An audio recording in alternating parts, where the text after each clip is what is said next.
Hello everyone, welcome to let's revise. तो आप आज का जो आपका टॉपिक है वो है टाइप्स ऑफ लर्निंग।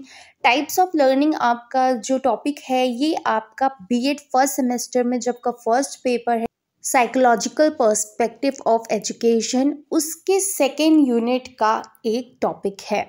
तो टाइप्स ऑफ लर्निंग पढ़ने के लिए आपको सबसे पहले क्या करना होगा, आपको meaning of learning and definition ये सारी चीज़ें पता होनी चाहिए, क्योंकि जो भी आपका क्वेश्चन आएगा वो आपका उसी से रिलेटेड आएगा।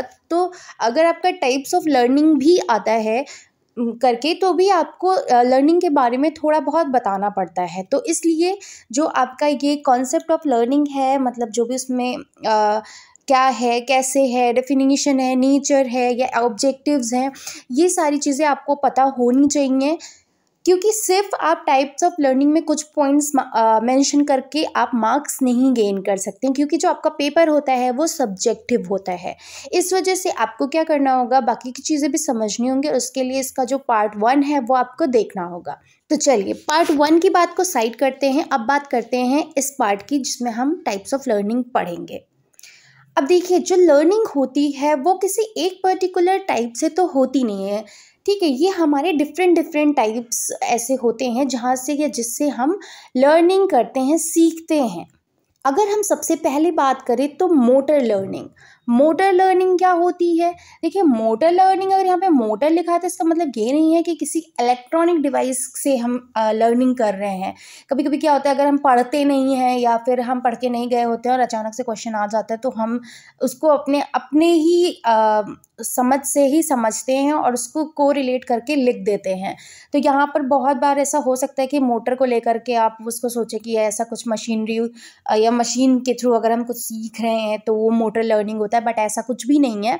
मोटर लर्निंग में जो एक्टिविटीज़ आपकी होती हैं वो डे टू डे लाइफ में जो हमारी फिजिकल एक्टिविटीज़ होती हैं उन्हें ही हम मोटर लर्निंग्स कहते हैं, ठीक है। इसमें जो बच्चा होता है या जो इंडिविजुअल होता है अपने रेगुलर रूटीन से ही सीखता है। अगर हम बात करें तो इस वाली जो लर्निंग है इसमें जो आपकी एक्टिविटीज़ होती हैं इसमें मस्कुलर कोऑर्डिनेशन इन्वॉल्व होती है। अब वो क्या होती हैं, जैसे कि walking, running, skating, driving, climbing, ये सब क्या है, ये सब हमारी डेली बेसिस की, मतलब डे टू डे जो हमारी लाइफ है उनमें जो एक्टिविटीज़ हो रही है उसके थ्रू हम सीख रहे हैं। नेक्स्ट बात करते हैं वर्बल लर्निंग की। वर्बल लर्निंग वो लर्निंग होती है जिसमें हम किसी भी टाइप से एक दूसरे से कम्युनिकेट कर रहे होते हैं, ठीक है। जैसे कि लैंग्वेज जो हम बोलते हैं या कम्युनिकेशन डिवाइस जो भी हम यूज़ करते हैं अपनी बातों को कहने के लिए, इसमें आपका sign, pictures, symbols, words, figures, sounds कुछ भी आ सकता है। इसी टाइप के जो टूल्स हम यूज़ करेंगे अपनी बात को दूसरे तक रखने के लिए या समझने के लिए, ठीक है। देन नेक्स्ट है कॉन्सेप्ट लर्निंग।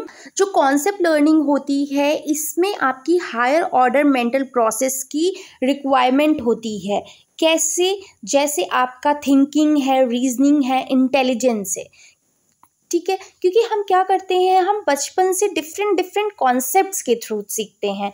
तो कॉन्सेप्ट लर्निंग की अगर बात करें तो अगर मैं एक एग्जांपल के थ्रू बात करूं तो अगर एक बच्चा एक डॉग को देख रहा है तो वो क्या समझ रहा है, वो डॉग को देख करके समझ रहा है या उसको समझाया जा रहा है कि ये एक एनिमल है जो पर्टिकुलर फैमिली से बिलोंग करता है। जो कॉन्सेप्ट लर्निंग होती है इसमें 2 प्रोसेसेस इन्वॉल्व होते हैं, एब्स्ट्रैक्शन एंड जनरलाइजेशन। अगर हम इस लर्निंग की बात करें तो ये यूज़फुल होती है चीज़ों को रिकॉग्नाइज एंड आइडेंटिफाई करने के लिए।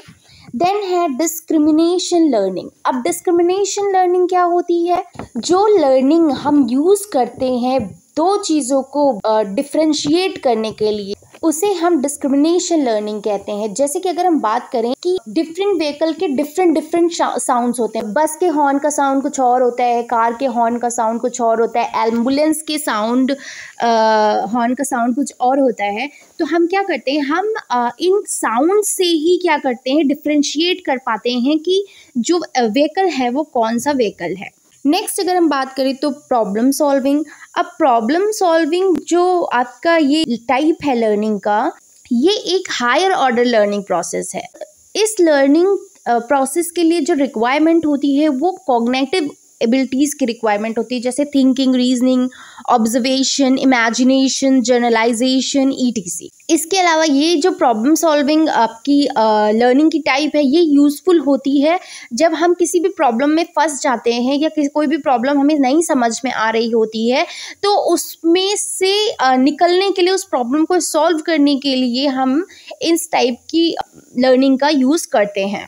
देन लास्ट है यहाँ पे एटीट्यूड लर्निंग। अब एटीट्यूड लर्निंग क्या होती है? देखिए, एटीट्यूड क्या होता है? एटीट्यूड हमारा बिहेवियर होता है।